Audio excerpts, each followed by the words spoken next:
غریبوں کا جو ہے وہ احساس کرے جن کے ہاں کھانے کے لیے نہیں. یہاں غریبوں کو بھی پیغام ہے. ساڑی قومی منگنے تے بڑی خوش رہتی ہے.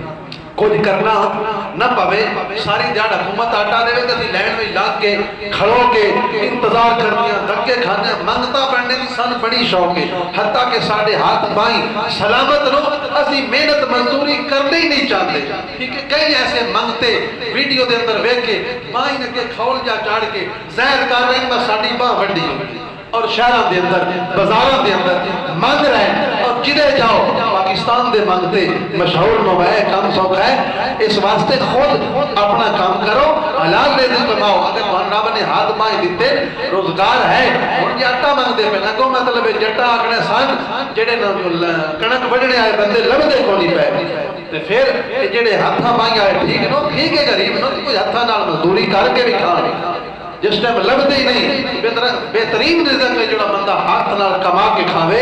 اس واسطے غریبن لیے منگتے پڑھنے دے بجائے اپنے اندر غیرت پیدا کرو کہ ساڑھا ہاتھ کسی اگے پھیلے نہیں اسی خود کر کے کما کے کھائیے. بہرحال ایسے لوگ بھی ساڑھے معاشرے کے اندر موجود نے بیوہ عورتاں یتیم بچے انہاں تک اساں اپنی دولت جڑی ہے اس کو پہنچانا چاہیے. تو برادران اسلام رمضان جو ہے یہ غمخواری کا مہینہ ہے. ہمیں یہ جو پیغام دے رہا ہے تو پھر بندہ مومن کی نگرانی اور مشاہدے کا احساس روزہ ہمیں یہ پیغام دیتا ہے کہ بندہ مومن کے دماغ میں بات چیز جو ہوتی ہے یعنی وہ پختہ ہو جائے یعنی اپنے رب کے